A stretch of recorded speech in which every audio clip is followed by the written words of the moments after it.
ਵਾਹਿਗੁਰੂ ਸਾਹਿਬ ਜੀ।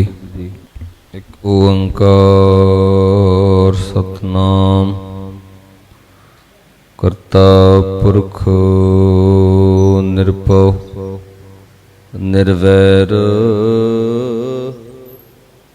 ਅਕਾਲ ਮੂਰਤ ਅਜੂਨੀ ਸੈਭੰ ਗੁਰ ਪ੍ਰਸਾਦ। ਜਪਾਦ ਸੱਚ ਜੁਗਾਦ ਸੱਚ ਹੈ ਪੀ ਸੱਚ ਨਾਨਕ ਹੋਸੀ ਪੀ ਸੱਚ। ਸ਼ਲੋਕ ਮਹੱਲਾ ਪਹਿਲਾ। ਫਕੜ ਜਾਤੀ ਫਕੜ ਨਾਉ ਸਭਨਾ ਜੀਆਂ ਇਕਾ ਛਾਉ। ਆਪਹੁ ਜੇਕੋ ਭਲਾ ਕਹਾਏ ਨਾਨਕ ਤਾ ਪਰ ਜਪੈ ਜਾਪਤ ਲਿਖੈ ਪਾਏ। ਪਰਮ ਸਨਮਾਨਯੋਗ ਜੁਗੋ ਜੁਗ ਅਟਲ ਸਾਹਿਬ ਸ੍ਰੀ ਗੁਰੂ ਗ੍ਰੰਥ ਸਾਹਿਬ ਜੀ ਦੀ ਪਾਵਨ ਹਜ਼ੂਰੀ ਅੰਦਰ ਸੁਭਾਈਮਾਨ ਗੁਰੂ ਪਿਆਰੇ ਗੁਰੂ ਸਵਾਰੇ ਸਤਸੰਗੀ ਜਨੋ ਵਡਭਾਗੇ ਹਾਂ। ਅੰਮ੍ਰਿਤ ਵੇਲੇ ਪਾਵਨ ਸਤਿਗੁਰੂ ਪਾਤਸ਼ਾਹ ਜੀ ਦੇ ਪਾਵਨ ਚਰਨਾਂ ਵਿੱਚ ਜੁੜ ਬੈਠਣ ਦਾ ਸੁਭਾਗ ਸਮਾਂ ਬਖਸ਼ਿਸ਼ ਹੋਇਆ ਹੈ। ਗੁਰੂ ਬਖਸ਼ੀ ਫਤਿਹ ਪ੍ਰਵਾਨ ਕਰੀਏ। ਆਖੋ ਜੀ ਵਾਹਿਗੁਰੂ ਜੀ ਕਾ ਖਾਲਸਾ ਵਾਹਿਗੁਰੂ ਜੀ ਕੀ ਫਤਿਹ। ਸਾਹਿਬ ਸ੍ਰੀ ਗੁਰੂ ਗ੍ਰੰਥ ਸਾਹਿਬ ਜੀ ਦੇ ਪਾਵਨ ਬਾਣੀ ਦੇ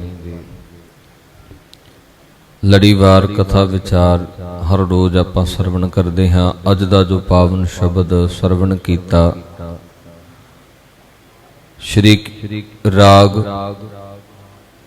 ਸ਼੍ਰੀ ਰਾਗ ਕੀ ਬਾਰ ਦੇ ਵਿੱਚੋਂ ਧੰਨ ਗੁਰੂ ਨਾਨਕ ਸਾਹਿਬ ਪਾਤਸ਼ਾਹ ਜੀ ਦਾ ਪਾਵਨ ਸ਼ਬਦ ਸ਼ਲੋਕ ਮਹੱਲਾ ਪਹਿਲਾ। ਫਕੜ ਜਾਤੀ ਫਕੜ ਨਾਉ। ਭਾਵ ਇਸ ਪਾਵਨ ਸ਼ਬਦ ਦਾ ਜੋ ਸਿਧਾਂਤ ਜੋ ਦ੍ਰਿਸ਼ਟਾਂਤ ਜੋ ਮੁੱਖ ਭਾਵ ਹੈ, ਸਤਿਗੁਰੂ ਪਾਤਸ਼ਾਹ ਕਹਿੰਦੇ ਦੁਨਿਆਵੀ ਵਸਤੂਆਂ ਦਾ ਹੰਕਾਰ ਮਨੁੱਖ ਕਰਦਾ ਹੈ, ਪਰ ਉਸ ਤੋਂ ਉੱਪਰ ਉਸ ਮਾਲਕ ਦਾ ਨਾਮ, ਉਸ ਮਾਲਕ ਦੀ ਵਡਿਆਈ ਕਿਤੇ ਉੱਤੇ ਹੈ। ਸਤਿਗੁਰੂ ਪਾਤਸ਼ਾਹ ਇਸ ਪਾਵਨ ਸ਼ਬਦ ਦੇ ਅੰਦਰ ਉਹਨਾਂ ਝੂਠੀਆਂ ਤੇ ਦੁਨਿਆਵੀ ਵਸਤੂਆਂ ਦਾ ਹੰਕਾਰ ਤਿਆਗ ਕੇ ਮਨੁੱਖ ਨੂੰ ਉਸ ਮਾਲਕ ਦੀ ਬੰਦਗੀ ਵੱਲ ਜੁੜਨ ਵਾਸਤੇ ਪ੍ਰੇਰਿਤ ਕਰਦੇ ਆ। ਜਿਵੇਂ ਪਿਛਲਾ ਸ਼ਬਦ ਆਪਾਂ ਸਰਵਣ ਕੀਤਾ, ਦਾਤੀ ਸਾਹਿਬ ਸੰਧੀਆਂ ਕਿਆ ਚੱਲੈ ਤਿਸ ਨਾਲ। ਇੱਕ ਜਾਗੰਦੇ ਨਾਲ ਹਨ ਇੱਕ ਨਾ ਸੁਤਿਆਂ ਦੇ ਉਠਾਲ। ਸਿਦਕ ਸਬੂਰੀ ਸਾਧਕਾ ਸਬਰ ਤੋਸਾ ਮਲਾਇਕਾ। ਦੀਦਾਰ ਪੂਰੇ ਪਾਇਸਾ ਥਾਉ ਨਾਹੀ ਖਾਏ ਕਾ। ਸਤਿਗੁਰੂ ਪਾਤਸ਼ਾਹ ਉਸ ਪਾਵਨ ਸ਼ਬਦ ਵਿੱਚ ਉਸ ਮਾਲਕ ਦੀਆਂ ਦਾਤਾਂ ਰਹਿਮਤਾਂ ਬਾਰੇ ਬਖਸ਼ਿਸ਼ਾਂ ਬਾਰੇ ਜ਼ਿਕਰ ਕਰਦੇ ਆ। ਸੋ ਆਓ ਅੱਜ ਦੇ ਪਾਵਨ ਸ਼ਬਦ ਦੀ ਆਰੰਭਤਾ ਕਰਦੇ ਹਾਂ। ਮਹੱਲਾ ਦੂਜਾ। ਜਿਸ ਪਿਆਰੇ ਸਿਉ ਨੇਹੋ ਤਿਸ ਆਗੇ ਮਰ ਚੱਲੀਐ। ਤ੍ਰਿਗ ਜੀਵਨ ਸੰਸਾਰ ਤਾਕੇ ਪਾਛੈ ਜੀਵਣਾ। ਸਤਿਗੁਰੂ ਪਾਤਸ਼ਾਹ ਜੀ ਸ਼ਬਦ ਦੀ ਆਰੰਭਤਾ ਕਰਦੇ ਆ। ਸ਼ਲੋਕ ਮਹੱਲਾ ਪਹਿਲਾ। ਪਹਿਲੇ ਪਾਤਸ਼ਾਹ ਧੰਨ ਗੁਰੂ ਨਾਨਕ ਸਾਹਿਬ ਪਾਤਸ਼ਾਹ ਜੀ। ਫਕੜ ਜਾਤੀ ਫਕੜ ਨਾਉ ਸਭਨਾ ਜੀਆਂ ਇੱਕਾ ਛਾਉ। ਸਤਿਗੁਰੂ ਪਾਤਸ਼ਾਹ ਕਹਿੰਦੇ ਉਸ ਮਾਲਕ ਦੇ ਨਾਮ ਤੋਂ ਬਿਨਾ ਫਕੜ ਕਹਿੰਦੇ ਐ ਵਿਅਰਥ ਨੂੰ।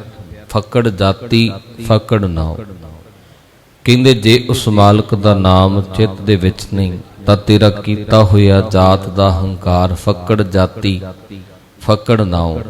ਤੇਰਾ ਜਾਤ ਦਾ ਅਹੰਕਾਰ ਤੇ ਤੇਰੇ ਵੱਡਪਣੇ ਦਾ ਅਹੰਕਾਰ ਸਤਿਗੁਰੂ ਪਾਤਸ਼ਾਹ ਇਹ ਸਭ ਕੁਝ ਕਹਿੰਦੇ ਵਿਅਰਥ ਹੈ। ਆਪਹੁ ਜੇ ਕੋ ਭਲਾ ਕਹਾਏ ਨਾਨਕ ਤਾ ਪਰ ਜਾਪੈ ਜਾਪਤ ਲਿਖੈ ਪਾਏ। ਕਿਉਂਕਿ ਪਾਤਸ਼ਾਹ ਕਹਿੰਦੇ ਸਭਨਾ ਦੀ ਨੁਹਾਰ ਉਸ ਮਾਲਕ ਦੇ ਹੱਥ ਦੇ ਵਿੱਚ ਹੈ। ਆਪੋ ਜੇ ਕੋ ਭਲਾ ਕਹਾਏ, ਨਾਨਕ ਤਾ ਪਰ ਜਾਪੈ, ਜਾਪਤ ਲੇਖੈ ਪਾਏ। ਹੁਣ ਸਤਿਗੁਰੂ ਧੰਨ ਗੁਰੂ ਨਾਨਕ ਸਾਹਿਬ ਪਾਤਸ਼ਾਹ ਕਹਿੰਦੇ ਆਪਣੇ ਆਪ ਦੇ ਵਿੱਚ ਤੇ ਹਰ ਕੋਈ ਭਲਾ ਕਹਾਉਂਦਾ ਹੈ, ਆਪਣੇ ਆਪ ਨੂੰ ਤੇ ਸਭ ਕੋਈ ਸ੍ਰੇਸ਼ਟ ਤੇ ਉੱਤਮ ਅਖਵਾਉਂਦਾ ਹੈ, ਆਪਣੀ ਵਡਿਆਈ ਖੁਦ ਵੀ ਮਨੁੱਖ ਕਰਦਾ ਹੈ। ਆਪੋ ਜੇ ਕੋ ਭਲਾ ਕਹਾਏ, ਨਾਨਕ ਤਾ ਪਰ ਜਾਪੈ, ਜਾ ਪਤ ਲੇਖੈ ਪਾਏ। ਪਰ ਅਸਲ ਦੇ ਵਿੱਚ ਮਨੁੱਖ ਸਤਿਗੁਰੂ ਪਾਤਸ਼ਾਹ ਕਹਿੰਦੇ ਕਦੋਂ ਚੰਗਾ ਜਾਣਿਆ ਜਾਂਦਾ ਹੈ, ਜਦੋਂ ਉਹ ਉਸ ਮਾਲਕ ਪਰਮੇਸ਼ਰ ਦੀ ਦਰਗਾਹ ਦੇ ਵਿੱਚ ਆਪਣੀ ਪੱਤ ਨੂੰ ਸੋਹਣਾ ਬਣਾ ਲੈਂਦਾ ਹੈ, ਆਪਣੇ ਕਰਮਾਂ ਨੂੰ ਨਿਰਮਲ ਤੇ ਆਪਣੀ ਮੱਤ ਨੂੰ ਸ੍ਰੇਸ਼ਟ ਬਣਾ ਲੈਂਦਾ ਹੈ। ਮਹੱਲਾ ਦੂਜਾ। ਜਿਸ ਪਿਆਰੇ ਸਿਉ ਨੇਹੋ, ਤਿਸ ਆਗੇ ਮਰ ਚੱਲੀਐ।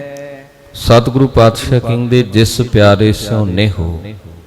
ਦੂਜੇ ਪਾਤਸ਼ਾਹ ਗੁਰੂ ਅੰਗਦ ਦੇਵ ਸਾਹਿਬ ਜੀ ਅਗਲੇ ਸ਼ਬਦ ਦੇ ਵਿੱਚ, ਅਗਲੇ ਬੰਦ ਦੇ ਵਿੱਚ ਕਹਿੰਦੇ ਹੈ, ਜਿਸ ਪਿਆਰੇ ਸਿਉ ਨੇਹੋ, ਤਿਸ ਆਗੇ ਮਰ ਚੱਲੀਐ। ਮਰ ਚੱਲੀਐ ਭਾਵ ਜਿਸ ਮਾਲਕ ਦੇ ਨਾਲ ਕਹਿੰਦੇ ਪ੍ਰੇਮ ਹੈ ਨਾ, ਉਸ ਦੇ ਅੱਗੇ ਮਨੁੱਖ ਨੂੰ ਆਪਾ ਸਮਰਪਿਤ ਕਰ ਦੇਣਾ ਚਾਹੀਦਾ ਹੈ। ਆਪਣਾ ਆਪ ਉਸ ਗੁਰੂ ਤੋਂ, ਉਸ ਮਾਲਕ ਤੋਂ ਨਿਸ਼ਾਵਰ ਕਰ ਦੇਣਾ ਚਾਹੀਦਾ ਹੈ।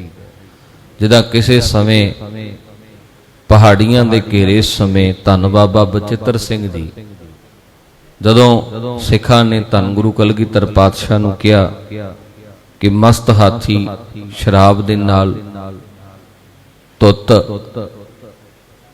ਫੌਜਾਂ ਵੱਲੋਂ, ਮੁਗਲ ਫੌਜਾਂ ਵੱਲੋਂ ਕਿਲੇ ਆਨੰਦਪੁਰ ਸਾਹਿਬ ਨੂੰ ਤੋੜਨ ਵਾਸਤੇ ਭੇਜਿਆ ਜਾ ਰਿਹਾ,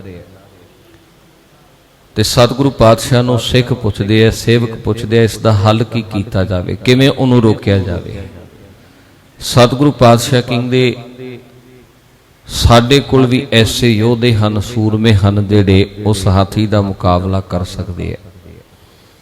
ਦੁਨੀ ਚੰਦ ਦੀ ਗਾਥਾ ਆਪਾਂ ਸੁਣੀ ਹੈ ਕਿ ਸਿਦਕੋਂ ਡੋਲ ਕੇ ਉਹਨੇ ਕਿਲੇ ਦੇ ਵਿੱਚੋਂ ਭਜਨਾ ਕੀਤਾ, ਪਰ ਨਾਲ ਹੀ ਧੰਨ ਗੁਰੂ ਕਲਗੀਧਰ ਪਾਤਸ਼ਾਹ ਜੀ ਦੇ ਪਿਆਰੇ ਸਿੱਖ ਧੰਨ ਬਾਬਾ ਬਚਿੱਤਰ ਸਿੰਘ ਜੀ, ਜਿਨ੍ਹਾਂ ਨੇ ਗੁਰੂ ਕਲਗੀਧਰ ਪਾਤਸ਼ਾਹ ਦੇ ਅੱਗੇ ਸਾਹਮਣੇ ਖੜਾ ਹੋ ਕੇ ਸਤਿਗੁਰੂ ਪਾਤਸ਼ਾਹ ਜੀ ਦੀ ਰਹਿਮਤ ਮੰਗ ਕੇ ਇਹ ਕਿਹਾ ਕਿ ਸੱਚੇ ਪਾਤਸ਼ਾਹ, ਤੁਹਾਡੇ ਚਰਨਾਂ ਨਾਲ ਪ੍ਰੇਮ ਹੈ, ਤੁਹਾਡੇ ਚਰਨਾਂ ਨਾਲ ਸਨੇਹ ਹੈ। ਜੇ ਤੁਸੀਂ ਥਾਪੜਾ ਦਿੰਦੇ ਹੋ ਤੇ ਇੱਕ ਹਾਥੀ ਕੀ 100 ਹਾਥੀ, ਹਜ਼ਾਰਾਂ ਹਾਥੀਆਂ ਦਾ ਸਿੱਖ ਮੁਕਾਬਲਾ ਕਰ ਸਕਦਾ ਹੈ। ਭਾਵ ਆਪਣੀ ਜਾਨ ਕੁਰਬਾਨ ਕੀਤੀ, ਆਪਣਾ ਆਪ ਕਲਗੀਧਰ ਪਾਤਸ਼ਾਹ ਅੱਗੇ ਨਿਸ਼ਾਵਰ ਕਰ ਦਿੱਤਾ ਕਿ ਸੱਚੇ ਪਾਤਸ਼ਾਹ ਜੋ ਕੁਝ ਹੈ ਉਹ ਸਾਰਾ ਕੁਝ ਹੀ ਤੇਰਾ ਬਖਸ਼ਿਆ ਹੋਇਆ ਹੈ। ਤਨ ਮਨ ਧਨ ਸਭ ਸੌਂਪ, ਗੁਰ ਕੋ ਹੁਕਮ ਮੰਨਿਆ ਪਾਈਐ। ਸਤਿਗੁਰ ਆਗੇ ਸੀਸ ਭੇਟ ਦਿਓ, ਜੇ ਸਤਿਗੁਰ ਸਾਚੇ ਭਾਵੈ। ਸਤਿਗੁਰੂ ਪਾਤਸ਼ਾਹ ਕਹਿੰਦੇ ਜਿਸ ਪਿਆਰੇ ਸਿਉ ਨੇਹੋ, ਤਿਸ ਅੱਗੇ ਮਰ ਚੱਲੀਐ। ਜਿਸ ਪਿਆਰੇ ਨਾਲ ਪ੍ਰੀਤ ਹੋਵੇ, ਕਹਿੰਦੇ ਉਹਦੇ ਅੱਗੇ ਜਾਤੀ ਦਾ ਹੰਕਾਰ ਤਿਆਗ ਕੇ, ਵੱਡਪੁਣੇ ਦਾ ਹੰਕਾਰ ਤਿਆਗ ਕੇ, ਪਾਤਸ਼ਾਹ ਕਹਿੰਦੇ ਉਹਦੇ ਅੱਗੇ ਨਿਮਾਣਾ ਬਣ ਕੇ ਰਹਿਣਾ, ਉਹਦੇ ਅੱਗੇ ਆਪਣਾ ਸਭ ਕੁਝ ਨਿਸ਼ਾਵਰ ਕਰ ਦੇਣਾ। ਇਹ ਗੁਰਸਿੱਖੀ ਦੀ ਚਾਲੀ ਹੈ। ਤ੍ਰਿਗ ਜੀਵਨ ਸੰਸਾਰ, ਤਾਕੇ ਪਾਛੈ ਜੀਵਨਾ।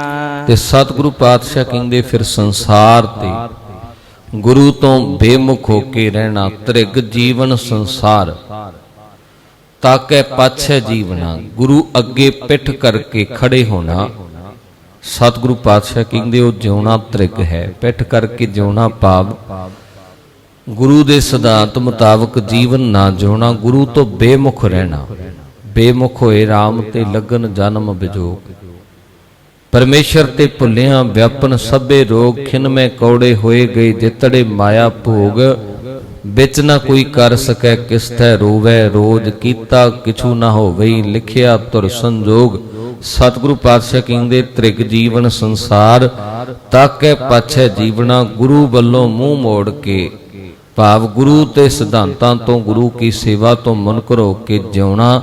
ਸਤਿਗੁਰੂ ਪਾਤਸ਼ਾਹ ਕਹਿੰਦੇ ਉਹ ਫਿਰ ਲਾਂਤ ਦਾ ਜਿਉਣਾ ਹੈ, ਤ੍ਰਿਗ ਜਿਉਣਾ ਹੈ। ਪੌੜੀ ਤਦ ਆਪੇ ਧਰਤੀ ਸਾਜੀਐ, ਚੰਦ ਸੂਰਜ ਦੋਏ ਦੀਵੇ। ਕਿਉਂਕਿ ਮਾਲਕ ਪਰਮੇਸ਼ਰ ਸਤਿਗੁਰੂ ਪਾਤਸ਼ਾਹ ਜੀ ਉਸ ਮਾਲਕ ਦੀ ਉਸਤਤ ਵਿੱਚ ਕਹਿੰਦੇ ਆ ਤਦ ਆਪੇ ਧਰਤੀ ਸਾਜੀ ਹੈ। ਕਹਿੰਦੇ ਹੈ ਮਾਲਕ, ਹੈ ਪਰਮਾਤਮਾ, ਤੈਥੋਂ ਬੇਮੁਖ ਕਿਵੇਂ ਰਵਾਂ। ਤੈਥੋਂ ਆਪਣਾ ਮੁਖ ਪਰੇ ਕਿਵੇਂ ਰੱਖਾਂ, ਤੈਨੂੰ ਚਿੱਤ ਦੇ ਵਿੱਚੋਂ ਕਿਵੇਂ ਵਿਸਾਰਾਂ। ਤੁਧ ਆਪੇ ਧਰਤੀ ਸਾਜੀ ਹੈ, ਚੰਦ ਸੂਰਜ ਦੋਏ ਦੀਵੇ। ਕਹਿੰਦੇ ਤੂੰ ਆਪੇ ਧਰਤੀ ਦੀ ਰਚਨਾ ਕੀਤੀ ਹੈ। ਇਸ ਧਰਤੀ ਦੀ ਰਚਨਾ ਕਰਕੇ ਕਹਿੰਦੇ ਚੰਦਰਾਮਾ ਵਰਗੇ, ਸੂਰਜ ਵਰਗੇ ਕਹਿੰਦੇ ਦੀਵੇ ਇਸ ਧਰਤੀ ਨੂੰ ਚਾਨਣ ਦੇਣ ਵਾਸਤੇ ਬਣਾ ਦਿੱਤੇ। ਦਸ ਚਾਰ ਹਟ ਤੁਧ ਸਾਜਿਆ ਵਾਪਾਰ ਕਰੀਵੇ। ਤੇ ਸਤਿਗੁਰੂ ਪਾਤਸ਼ਾਹ ਅੱਗੇ ਕਹਿੰਦੇ 10 4 ਹੱਟ ਤੁਧ ਸਾਜਿਆ। ਹੁਣ ਪਹਿਲਾਂ ਵੀ ਆਪਾਂ ਇਤਿਹਾਸ ਦੇ ਵਿੱਚ ਸੁਣਿਆ, ਕੋਈ 7 ਪਤਾਲ, ਕੋਈ 7 ਆਕਾਸ਼ ਮੰਨਦਾ, ਕੋਈ 14 ਮੰਨਦਾ, ਕੋਈ 17 ਮੰਨਦਾ, ਕੋਈ 21 ਮੰਨਦਾ। ਆਪਣੀ ਆਪਣੇ ਮਤ ਦੀ ਵਿਚਾਰਧਾਰਾ ਮੁਤਾਬਕ ਲੋਕੀ ਦੱਸਦੇ ਐ। ਗੁਰੂ ਨਾਨਕ ਸਾਹਿਬ ਪਾਤਸ਼ਾਹ ਕਹਿੰਦੇ ਪਾਤਾਲਾਂ ਪਾਤਾਲ ਲਖ ਆਗਾਸਾਂ ਆਗਾਸ਼। ਸਤਿਗੁਰੂ ਪਾਤਸ਼ਾਹ ਇਸ ਪਾਵਨ ਸ਼ਬਦ ਵਿੱਚ ਇੱਕ ਸੀਮਤ ਦੀ ਗਿਣਤੀ ਦਾ ਜ਼ਿਕਰ ਕਰਦੇ ਐ। 10 4 ਹੱਟ, 10 ਤੇ 4 14। ਤੁਧ ਸਾਜਿਆ ਵਪਾਰ ਕਰੀਵੇ। ਕਹਿੰਦੇ ਹੈ ਮਾਲਕਾ, ਜੀਵਾਂ ਦੇ ਸੱਚਾ ਵਪਾਰ ਕਰਨ ਲਈ ਤੂੰ 14 ਲੋਕਾਂ ਨੂੰ ਹੱਟਾਂ ਬਣਾ ਦਿੱਤਾ, ਭਾਵ ਦੁਕਾਨਾਂ ਬਣਾ ਦਿੱਤਾ, ਜਿੱਥੇ ਮਨੁੱਖ ਚੰਗੇ ਤੇ ਮੰਦੇ ਦਾ ਵਪਾਰ ਕਰਦੇ ਆ। ਚੰਗੇ ਤੇ ਮਾੜੇ ਦਾ ਵਪਾਰ ਕਰਦੇ ਆ। ਕੋਈ ਚੰਗੇ ਗੁਣਾਂ ਦੀ ਵਪਾਰ ਤੇ ਲੱਗਿਆ ਹੋਇਆ, ਕੋਈ ਮਾੜਿਆਂ ਦੇ ਵਪਾਰ ਤੇ ਲੱਗਿਆ ਹੋਇਆ ਹੈ। 10 4 ਹੱਟ ਤੁਧ ਸਾਜਿਆ ਵਪਾਰ ਕਰੀਵੇ। ਇਹਨਾਂ 14 ਲੋਕਾਂ ਦੇ ਵਿੱਚ ਮਨੁੱਖ ਵੱਖੋ ਵੱਖਰੇ ਤਰ੍ਹਾਂ ਦਾ ਵਪਾਰ ਕਰਦੇ ਹਨ। ਇਕ ਨਾ ਨੋਹਰ ਲਾਭ ਦੇ ਜੋ ਗੁਰਮੁਖ ਥੀਵੇ। ਜੋ ਗੁਰਮੁਖ ਨੇ, ਜੋ ਗੁਰੂ ਦੇ ਆਸੇ ਅਨੁਸਾਰ ਜੀਵਨ ਬਤੀਤ ਕਰਦੇ ਆ, ਕਹਿੰਦੇ ਉਹਨਾਂ ਨੂੰ ਲਾਭ ਹੁੰਦਾ ਹੈ। ਵਪਾਰ ਕਰੀਵੇ ਇਕ ਨਾ ਨੋਹਰ ਲਾਭ ਦੇ ਜੋ ਗੁਰਮੁਖ ਥੀਵੇ। ਸਤਿਗੁਰੂ ਪਾਤਸ਼ਾਹ ਕਹਿੰਦੇ ਉਹਨਾਂ ਨੂੰ ਤੂੰ ਨਫਾ ਬਖਸ਼ਦਾ ਹੈ, ਉਹਨਾਂ ਨੂੰ ਤੂੰ ਵਾਧਾ ਬਖਸ਼ਦਾ ਹੈ। ਗੁਰਬਾਣੀ ਦਾ ਸ਼ਬਦ ਹੈ। ਸਤਿਗੁਰੂ ਪਾਤਸ਼ਾਹ ਕਹਿੰਦੇ ਇਕ ਨਾ ਨੋ ਸਭ ਸੋਝੀ ਆਈ, ਇੱਕ ਫਿਰਦੇ ਬੇਪਰਵਾਹ। ਇੱਕ ਤੇ ਗੁਰਮੁਖ ਲਾਹਾ ਲੈ ਗਏ, ਮਨਮੁਖ ਚੱਲੇ ਮੂਲ ਗਵਾਏ ਜੀਓ। ਇੱਕ ਤੇ ਉਹ ਨੇ ਜਿਨ੍ਹਾਂ ਨੇ ਜੀਵਨ ਦੇ ਵਿੱਚ ਸਤਿਗੁਰੂ ਪਾਤਸ਼ਾਹ ਕਹਿੰਦੇ ਤੇਰੇ ਨਾਮ ਦਾ ਲਾਹਾ ਖੱਟਿਆ। ਜੋ ਗੁਰਮੁਖ ਨੇ ਇਕ ਨਾ ਨੋ ਹਰ ਲਾਭ ਦੇ, ਜੋ ਗੁਰਮੁਖ ਥੀਵੇ ਉਹ ਆਪਣਾ ਜਨਮ ਇਥੋਂ ਸਫਲਾ ਕਰਕੇ ਚਲੇ ਜਾਂਦੇ ਐ। ਉਹ ਜੀਵਨ ਰੂਪੀ ਧਨ ਦੇ ਵਿੱਚੋਂ ਘਾਟਾ ਨਹੀਂ ਖਾਂਦੇ। ਤਿਨ ਜਿਮ ਕਾਲ ਨਾ ਵਿਆਪਈ, ਜਿਨ ਸੱਚ ਅੰਮ੍ਰਿਤ ਪੀਵੇ। ਤੇ ਸਤਿਗੁਰੂ ਪਾਤਸ਼ਾਹ ਕਹਿੰਦੇ ਜਿਨ੍ਹਾਂ ਨੇ ਆਤਮਿਕ ਜੀਵਨ ਦੇਣ ਵਾਲਾ ਤੇਰਾ ਨਾਮ ਰੂਪੀ ਜਲ ਪੀਤਾ, ਉਹਨਾਂ ਨੂੰ ਕਦੇ ਜਮਾਂ ਦੀ ਮਾਰ, ਜਮਾਂ ਦਾ ਡਰ ਨਹੀਂ ਸਹਿਣਾ ਪਿਆ।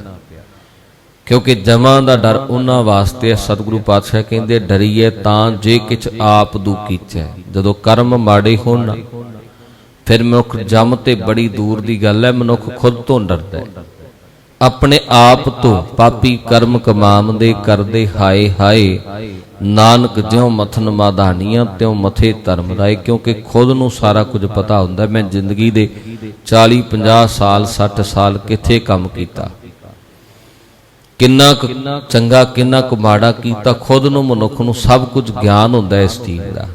ਸਤਿਗੁਰੂ ਪਾਤਸ਼ਾਹ ਕਹਿੰਦੇ ਓਏ ਆਪ ਛੁੱਟੇ ਪਰਵਾਰ ਸੋ, ਤਿੰਨ ਜਮ ਕਾਲ ਨ ਵਿਆਪਈ, ਜਿਨ ਸੱਚ ਅੰਮ੍ਰਿਤ ਪੀਵੇ। ਜਿਨ੍ਹਾਂ ਨੇ ਜ਼ਿੰਦਗੀ ਦੇ ਵਿੱਚ ਸੱਚਾ ਅੰਮ੍ਰਿਤ ਭਾਵ ਉਸ ਮਾਲਕ ਦੇ ਨਾਮ ਨੂੰ ਇਸ ਜੀਭਾ ਦੇ ਨਾਲ ਚਖਿਆ, ਇਸ ਜੀਭਾ ਦੇ ਨਾਲ ਜਪਿਆ, ਪੜ੍ਹਿਆ, ਗਾਇਆ, ਸਤਿਗੁਰੂ ਕਹਿੰਦੇ ਉਹਨਾਂ ਨੂੰ ਉਸ ਜਮਕਾਲ ਦਾ ਡਰ ਨਹੀਂ ਰਹਿੰਦਾ। ਓਏ ਆਪ ਛੁੱਟੇ ਪਰਵਾਰ ਸਿਓ, ਤਿਨ ਪਿੱਛੇ ਸਭ ਜਗਤ ਛੁਟੀਵੇ। ਤੇ ਸਤਿਗੁਰੂ ਪਾਤਸ਼ਾਹ ਕਹਿੰਦੇ ਫਿਰ ਇੱਥੇ ਖੁਦ ਦੀ ਗੱਲ ਨਹੀਂ, ਓਏ ਆਪ ਛੁੱਟੇ ਪਰਵਾਰ ਸਿਓ, ਤਿਨ ਪਿੱਛੇ ਸਭ ਜਗਤ ਛੁੱਟੀ ਵੇ। ਉਹ ਜਮਕਾਲ ਤੋਂ ਬਚ ਜਾਂਦੇ ਐ, ਭਾਵ ਕਿ ਉਹਨਾਂ ਦੇ ਪੂਰਨਿਆਂ ਤੇ ਤੁਰ ਕੇ ਸੰਸਾਰ ਵੀ ਇਸ ਜਮਕਾਲ ਦੇ ਡਰ ਤੋਂ ਰਹਿਤ ਹੋ ਜਾਂਦਾ, ਭੈ ਤੋਂ ਰਹਿਤ ਹੋ ਜਾਂਦਾ। ਓਏ ਆਪ ਛੁੱਟੇ ਪਰਵਾਰ ਸੋ, ਜਿਵੇਂ ਸਤਿਗੁਰੂ ਪਾਤਸ਼ਾਹ ਕਹਿੰਦੇ ਐ ਜੋ ਆਪ ਜਪੈ ਅਵਰਹ ਨਾਮ ਜਪਾਵੇ। ਜੋ ਜ਼ਿੰਦਗੀ ਦੇ ਵਿੱਚ ਕੁਝ ਕਮਾ ਕੇ ਜਾਂਦਾ ਹੈ ਨਾ, ਜਿੱਦਾਂ ਧੰਨ ਬਾਬਾ ਬੁੱਢਾ ਸਾਹਿਬ ਜੀ, ਜਿਨ੍ਹਾਂ ਨੇ 12 ਸਾਲ ਦੀ ਉਮਰ ਤੋਂ ਨਾਮ ਦੀ ਲਗਨ ਪ੍ਰਾਪਤ ਕੀਤੀ, ਗੁਰੂ ਨਾਨਕ ਕੀ ਸੰਗਤ ਪ੍ਰਾਪਤ ਕੀਤੀ, ਤੇ ਸਾਰੀ ਜ਼ਿੰਦਗੀ ਸਾਰੀ ਉਮਰ ਸਾਰਾ ਜੀਵਨ ਗੁਰੂ ਨਾਨਕ ਸਾਹਿਬ ਦੇ ਲੇਖੇ ਲਾ ਦਿੱਤਾ। ਤੇ ਉਹਨਾਂ ਦੇ ਪਿੱਛੇ ਸਿੱਖ ਸੇਵਕ ਪਰਿਵਾਰ ਕਿੰਨਿਆਂ ਨੇ ਧੰਨ ਬਾਬਾ ਬੁੱਢਾ ਸਾਹਿਬ ਜੀ ਦੇ ਪਾਵਨ ਜੀਵਨ ਤੋਂ ਸੇਧ ਲਈ। ਕਿੰਨਿਆਂ ਨੇ ਬਾਬਾ ਬੁੱਢਾ ਸਾਹਿਬ ਜੀ ਦੇ ਜੀਵਨ ਤੋਂ ਸਿੱਖਿਆ ਕਿ ਜੀਵਨ ਨੂੰ ਸਫਲਾ ਕਿੱਦਾਂ ਬਣਾਈਦਾ ਹੈ। ਸਤਿਗੁਰੂ ਪਾਤਸ਼ਾਹ ਕਹਿੰਦੇ ਓਏ ਆਪ ਛੁੱਟੇ ਪਰਿਵਾਰ ਸਿਓ ਤਿਨ ਪਿੱਛੇ ਸਭ ਜਗਤ ਛੁੱਟੀ ਵੇ। ਉਹਨਾਂ ਸਤਿਪੁਰਸ਼ਾਂ ਦੇ ਜੀਵਨ ਤੋਂ ਸਿੱਖਿਆ ਲੈ ਕੇ, ਬਾਣੀ ਪੜਨ ਵਾਲੇ ਦੀ ਜੀਵਨ ਤੋਂ ਸਿੱਖਿਆ ਲੈ ਕੇ ਪਾਤਸ਼ਾਹ ਕਹਿੰਦੇ ਇੱਕ ਨਹੀਂ ਅਨੇਕਾਂ ਜੀਵ ਹੋਰ ਵੀ ਸੰਸਾਰ ਤੋਂ ਤਰ ਜਾਂਦੇ ਹਨ। ਸ਼ਲੋਕ ਮਹੱਲਾ ਪਹਿਲਾ। ਕੁਦਰਤ ਕਰਕੇ ਵਸਿਆ ਸੋਏ, ਵਕਤ ਵਿਚਾਰੇ ਸੋ ਬੰਦਾ ਹੋਏ। ਸਤਿਗੁਰੂ ਪਾਤਸ਼ਾਹ ਅੱਗੇ ਧੰਨ ਗੁਰੂ ਨਾਨਕ ਸਾਹਿਬ ਪਾਤਸ਼ਾਹ ਕਹਿੰਦੇ ਹੈ ਕੁਦਰਤ ਕਰਕੇ ਵਸਿਆ ਸੋਏ। ਕੁਦਰਤ ਇਹ ਜਿੰਨਾ ਵੀ ਪਸਾਰਾ, ਧਰਤੀ, ਪਾਣੀ, ਹਵਾ, ਅੱਗ, ਜਿੰਨੀ ਵੀ ਸੰਸਾਰ ਦੇ ਵਿੱਚ ਅਸੀਂ ਬਨਸਪਤੀ ਵੇਖਦੇ ਹਾਂ, ਸਭ ਕੁਝ ਉਸ ਮਾਲਕ ਦਾ ਬਣਾਇਆ ਹੋਇਆ। ਸਭ ਕੁਝ ਉਹਨੂੰ ਸਾਧਨ ਵਾਲਾ ਉਹ ਖੁਦ ਖਸਮ ਆਪ ਹੈ, ਮਾਲਕ ਆਪ ਹੈ। ਗੁਰੂ ਨਾਨਕ ਸਾਹਿਬ ਪਾਤਸ਼ਾਹ ਕਹਿੰਦੇ ਆ ਕਰਤਾ ਪੁਰਖ ਕੁਦਰਤ ਕਰਕੇ ਵਸਿਆ ਸੋਏ। ਕਰਕੇ ਭਾਵ ਇਸ ਸੰਸਾਰ ਨੂੰ ਬਣਾ ਕੇ ਇਹਦੇ ਵਿੱਚ ਬਸਣ ਵਾਲਾ ਉਹ ਖੁਦ ਹੈ। ਘਟ ਘਟ ਕੇ ਅੰਤਰ ਕੀ ਜਾਣਤ, ਭਲੇ ਬੁਰੇ ਕੀ ਪੀਰ ਪਛਾਨਤ। ਘਟ ਘਟ ਮੈਂ ਹਰ ਜੂ ਵਸੈ, ਸੰਤਨ ਕਹਿਓ ਪੁਕਾਰ। ਸਤਿਗੁਰੂ ਕਹਿੰਦੇ ਉਹ ਹਰ ਇੱਕ ਘਟ ਦੇ ਵਿੱਚ ਵਸਿਆ ਹੋਇਆ, ਬਖਤ ਵਿਚਾਰੇ ਸੋ ਬੰਦਾ ਹੋਏ। ਇਸ ਪਾਵਨ ਸ਼ਬਦ ਦੇ ਅਰਥ ਕੀ ਹੈ? ਭਾਵਨਾ ਸਤਿਗੁਰੂ ਪਾਤਸ਼ਾਹ ਕੀ ਕਹਿੰਦੇ ਹੈ? ਕਹਿੰਦੇ ਤੂੰ ਜਾਨ ਸ੍ਰਿਸ਼ਟੀ ਦਾ ਮਾਲਕ ਬਣਾ ਕੇ ਇਹਦੇ ਵਿੱਚ ਵਸ ਰਿਹਾ ਹੈ, ਪਰ ਜੇ ਤੂੰ ਇਸ ਮਨੁੱਖਾ ਜਨਮ ਨੂੰ ਇਸ ਕੁਦਰਤ ਦੇ ਵਿੱਚ ਜਨਮ ਲੈ ਕੇ, ਇਸ ਧਰਤੀ ਤੇ ਜਨਮ ਲੈ ਕੇ ਇਸ ਮਨੁੱਖਾ ਜੀਵਨ ਦੇ ਜਨਮ ਦੇ ਸਮੇਂ ਨੂੰ ਵਿਚਾਰ ਲਿਆ, ਸਮਝ ਲਿਆ, ਵਕਤ ਵਿਚਾਰੇ ਸੋ ਬੰਦਾ ਹੋਏ। ਜੋ ਇਹ ਸੋਚਦਾ ਕਿ ਸ੍ਰਿਸ਼ਟੀ ਵਿੱਚ ਮਨੁੱਖਾ ਸਰੀਰ ਕਾਹਦੇ ਲਈ ਮਿਲਿਆ, ਵਕਤ ਵਿਚਾਰੇ ਸੋ ਬੰਦਾ ਹੋਏ, ਇਹਦਾ ਮਤਲਬ ਇਹ ਹੈ ਪਾਤਸ਼ਾਹ ਕਹਿੰਦੇ ਜੋ ਇਸ ਭਾਵਨਾ ਨੂੰ ਸਮਝ ਲੈਂਦਾ ਕਿ ਮੈਂ ਇਸ ਸੰਸਾਰ ਤੇ ਕਿਉਂ ਆਇਆ, ਇਹ ਸਰੀਰਾ ਮੇਰਿਆ ਇਸ ਜਗ ਮਹਿ ਆਏ ਕਿਆ, ਕਿਆ ਤੁਧ ਕਰਮ ਕਮਾਇਆ ਕਿ ਕਰਮ ਕਮਾਇਆ, ਤੁਧ ਸਰੀਰਾ ਜਾਤ ਤੂ ਜਗ ਮਹਿ ਆਇਆ, ਜਿਨ ਹਰ ਤੇਰਾ ਰਚਨ ਰਚਿਆ ਸੋ ਹਰ ਮਨ ਨਾ ਬਸਾਇਆ, ਗੁਰ ਪ੍ਰਸਾਦੀ ਹਰ ਮਨ ਬਸਿਆ, ਪੂਰਬ ਲਿਖਿਆ ਪਾਇਆ। ਸਤਿਗੁਰੂ ਕਹਿੰਦੇ ਵਕਤ ਵਿਚਾਰੇ ਸੋ ਬੰਦਾ ਹੋਏ। ਜੋ ਇਸ ਚੀਜ਼ ਦੀ, ਇਸ ਭਾਵਨਾ ਦੀ ਵਿਚਾਰ ਕਰ ਲੈਂਦਾ ਕਿ ਜੇ ਮਨਾ ਅੱਜ ਮਨੁੱਖਾ ਜਨਮ ਮਿਲਿਆ, ਇਹਦਾ ਲਾਹਾ ਕੀ ਹੈ, ਇਹਦਾ ਮਤਲਬ ਕੀ ਹੈ, ਮੈਂ ਕੀ ਸੰਸਾਰ ਤੇ ਕਰਨ ਆਇਆ। ਅਸਲ ਦੇ ਵਿੱਚ ਪਾਤਸ਼ਾਹ ਕਹਿੰਦੇ ਉਹੀ ਬੰਦਾ ਅਖਵਾਉਣ ਦੇ ਲਾਇਕ ਹੈ। ਕੁਦਰਤ ਹੈ ਕੀਮਤ ਨਹੀਂ ਪਾਏ, ਜਾਂ ਕੀਮਤ ਪਾਏ ਤਾਂ ਕਹੀ ਨਾ ਜਾਏ। ਕਿਉਂਕਿ ਪਰਮਾਤਮਾ ਆਪਣੀ ਰਚੀ ਕੁਦਰਤ ਦੇ ਵਿੱਚ ਵਿਆਪਕ ਹੈ। ਹੁਣ ਸਮਝਣ ਵਾਲੀ ਗੱਲ ਪਾਤਸ਼ਾਹ ਕਹਿੰਦੇ ਇਹ ਹੈ ਕਿ ਕੁਦਰਤ ਦੀ ਬਣਾਈ ਹੋਈ ਇੱਕ ਇੱਕ ਚੀਜ਼ ਇੰਨੀ ਕੁ ਅਨਮੋਲ ਹੈ, ਇੰਨੀ ਕੁ ਬੇਸ਼ੁਮਾਰ ਤੇ ਕੀਮਤੀ ਹੈ, ਜਿਹਦਾ ਕੋਈ ਮੁੱਲ ਤੈਅ ਨਹੀਂ ਕੀਤਾ ਜਾ ਸਕਦਾ। ਦੁਨੀਆ ਦੇ ਵਿੱਚ ਕੋਈ ਬੰਦਾ ਕਿੱਡਾ ਵੀ ਅਮੀਰ ਹੋਵੇ, ਉਸ ਮਾਲਕ ਦੀ ਬਣਾਈ ਹੋਈ ਹਵਾ ਦੀ ਕੀਮਤ ਤੈਅ ਨਹੀਂ ਕਰ ਸਕਦਾ। ਹਾਂ, ਹਵਾ ਨੂੰ ਕੈਦ ਕਰਕੇ ਵੇਚ ਸਕਦਾ ਹੈ, ਡੁਪਲੀਕੇਸੀ ਕਰ ਸਕਦਾ ਹੈ, ਪਰ ਜੇ ਮਨੁੱਖ ਕਵੇ ਕਿ ਉਸ ਮਾਲਕ ਦੀ ਹਵਾ ਨੂੰ ਬੰਦ ਕਰ ਦੇ ਤੇ ਨਹੀਂ ਹੋ ਸਕਦੀ। ਜੇ ਕਵੇ ਉਸ ਮਾਲਕ ਦੀ ਬਣਾਈ ਹੋਈ ਹਵਾ ਦਾ, ਕੁਦਰਤ ਦੇ ਵਿੱਚੋਂ ਇੱਕੋ ਵਸਤੂ ਦਾ ਆਪਾਂ ਜ਼ਿਕਰ ਕਰੀਏ, ਨਹੀਂ, ਨਾ ਉਹਨੂੰ ਕੈਦ ਕੀਤਾ ਜਾ ਸਕਦਾ ਹੈ, ਨਾ ਉਹਨੂੰ ਖਤਮ ਕੀਤਾ ਜਾ ਸਕਦਾ ਹੈ। ਉਸ ਮਾਲਕ ਦੀ ਬਣਾਈ ਹੋਈ ਕੁਦਰਤ ਦੇ ਵਿੱਚੋਂ ਪਾਣੀ ਹੈ, ਉਸ ਮਾਲਕ ਦੀ ਬਣਾਈ ਹੋਈ ਕੁਦਰਤ ਦੇ ਵਿੱਚੋਂ ਰੁੱਤਾਂ ਨੇ, ਕਿੰਨਾ ਕੁਝ ਉਸ ਮਾਲਕ ਦੀ ਕੁਦਰਤ ਦੇ ਵਿੱਚੋਂ ਅਸੀਂ ਜ਼ਿਕਰ ਕਰ ਸਕਦੇ ਹਾਂ। ਪਾਤਸ਼ਾਹ ਕਹਿੰਦੇ ਕੁਦਰਤ ਹੈ ਕੀਮਤ ਨਹੀਂ ਪਾਈ। ਕਹਿੰਦੇ ਕੁਦਰਤ ਹੈ ਉਸ ਮਾਲਕ ਦੀ ਬਣਾਈ ਹੋਈ ਜਿਹਦੇ ਵਿੱਚ ਉਹ ਆਪ ਵਿਆਪਕ ਹੈ, ਵਸ ਰਿਹਾ ਹੈ। ਪਰ ਸਤਿਗੁਰੂ ਗੁਰੂ ਨਾਨਕ ਸਾਹਿਬ ਪਾਤਸ਼ਾਹ ਕਹਿੰਦੇ ਜੇ ਤੂੰ ਕਵੇਂ ਕਿ ਕੀਮਤ ਪਾ ਲਵਾਂਗਾ ਤੇ ਉਸ ਮਾਲਕ ਦੀ ਬਣਾਈ ਹੋਈ ਕੁਦਰਤ ਦੀ ਕੀਮਤ ਤੈਅ ਨਹੀਂ ਕੀਤੀ ਜਾ ਸਕਦੀ। ਸਰੈ ਸਰੀਅਤ ਕਰਹਿ ਵਿਚਾਰ, ਬਿਨ ਬੂਝੇ ਕੈਸੇ ਪਾਵਹਿ ਪਾਰ। ਤੇ ਸਤਿਗੁਰੂ ਪਾਤਸ਼ਾਹ ਅੱਗੇ ਕਹਿੰਦੇ ਕੁਦਰਤ ਹੈ ਕੀਮਤ ਨਹੀਂ ਪਾਏ, ਜੇ ਕੀਮਤ ਪਾਏ ਤਾਂ ਕਹੀ ਨਾ ਜਾਏ। ਜੇ ਕੋਈ ਮਨੁੱਖ ਕਵੇ ਕਿ ਮੈਂ ਕੁਦਰਤ ਦਾ ਮੁੱਲ ਦੱਸ ਸਕਦਾ, ਤਾਂ ਸਤਿਗੁਰੂ ਪਾਤਸ਼ਾਹ ਕਹਿੰਦੇ ਇਹ ਉਹਦੀ ਮੂਰਖਤਾਈ ਹੈ, ਕਿਉਂਕਿ ਕੁਦਰਤ ਦਾ ਮੁੱਲ ਤੈਅ ਨਹੀਂ ਕੀਤਾ ਜਾ ਸਕਦਾ। ਸਰੈ ਸਰੀਅਤ ਕਰਹਿ ਵਿਚਾਰ, ਕਹਿੰਦੇ ਜੋ ਮਨੁੱਖ ਸਰੈ ਸਰੀਅਤ, ਜਿਵੇਂ ਮੁਸਲਮਾਨਾਂ ਦੇ ਵਿੱਚ ਸ਼ਰੀਅਤ ਦਾ ਜੋ ਪੱਕਾ ਹੈ ਉਹਨੂੰ ਮੁਸਲਮਾਨ ਕਿਹਾ ਜਾਂਦਾ ਹੈ। ਗੁਰਸਿੱਖੀ ਦੇ ਵਿੱਚ ਜੋ ਮਰਿਆਦਾ ਦਾ ਗੁਰਮਤ ਦਾ ਧਾਰਨੀ ਉਹਨੂੰ ਸਿੱਖ ਕਿਹਾ ਜਾਂਦਾ ਹੈ।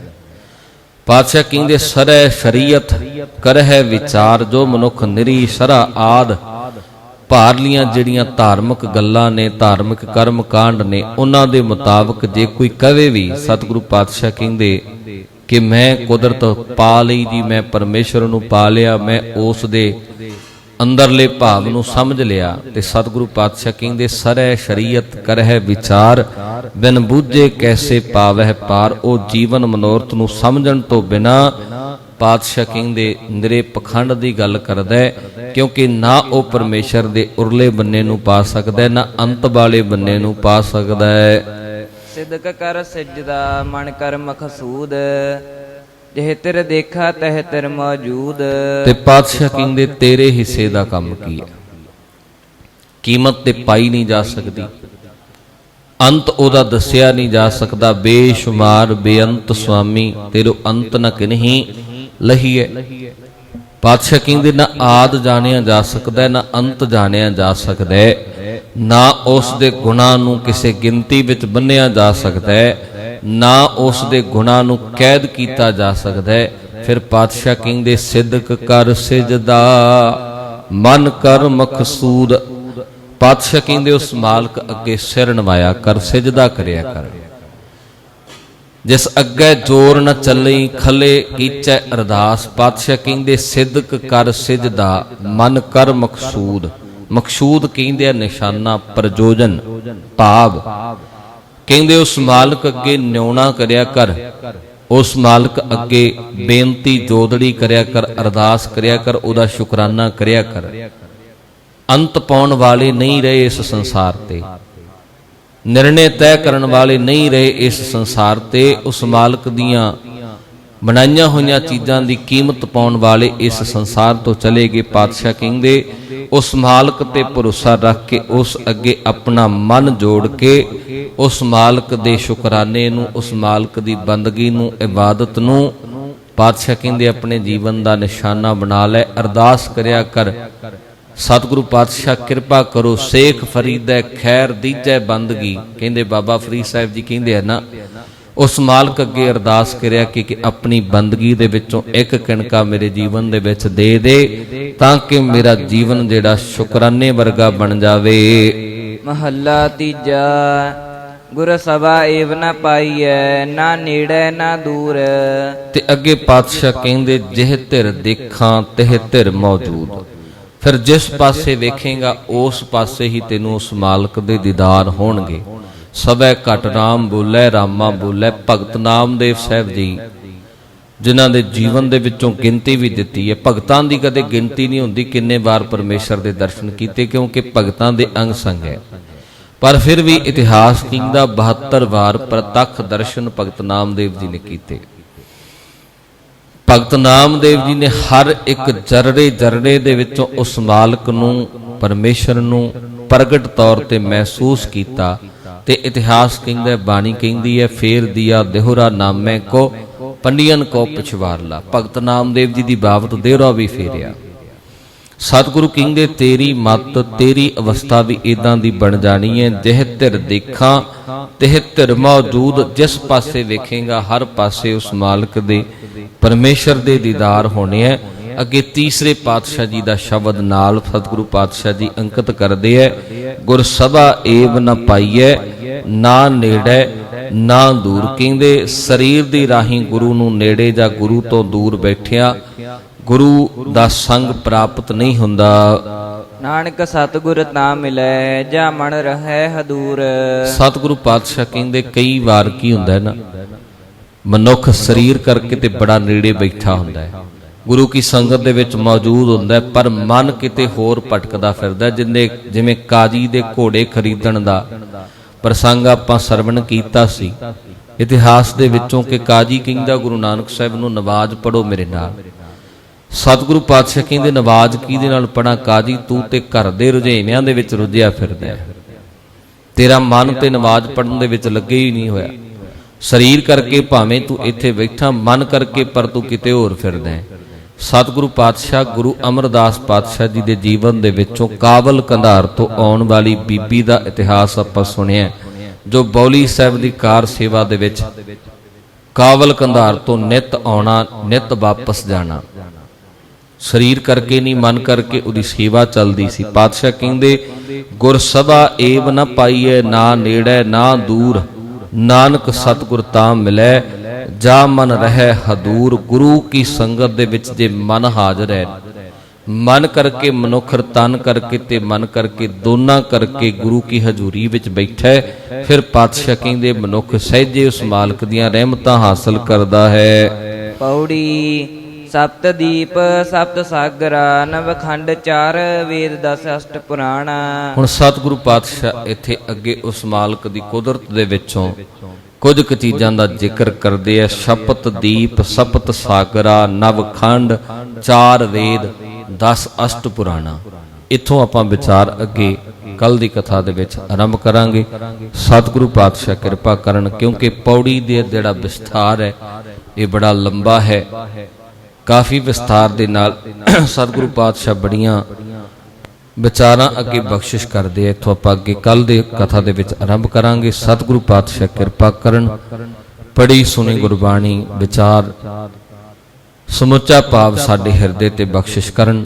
ਗੁਰੂ ਕੇ ਚਰਨਾਂ ਨਾਲ ਸਾਂਝ ਬਣੇ, ਗੁਰਮਤਿ ਦੇ ਗੁਰੂ ਕੀ ਬਖਸ਼ਿਸ਼ ਦੇ ਧਾਰਨੀ ਬਣੀਏ। ਸਤਿਗੁਰੂ ਪਾਤਸ਼ਾਹ ਰਹਿਮਤ ਕਰਨ। ਸਭਨਾਂ ਦਾ ਧੰਨਵਾਦ, ਕੋਟਾਨ ਕੋਟ ਸ਼ੁਕਰਾਨਾ। ਧੰਨਵਾਦ ਸਾਹਿਬ ਸ੍ਰੀ ਗੁਰੂ ਗ੍ਰੰਥ ਸਾਹਿਬ ਪਾਤਸ਼ਾਹ ਜੀਆਂ ਦਾ। ਲੋਕ ਸੁਖੀਏ ਪਰਲੋਕ ਸੁਹੇਲੇ, ਨਾਨਕ ਹਰਿ ਪ੍ਰਭ ਆਪਹਿ ਮੇਲੇ। ਸ਼ਲੋਕ ਪਵਨ ਗੁਰੂ ਪਾਣੀ ਪਿਤਾ।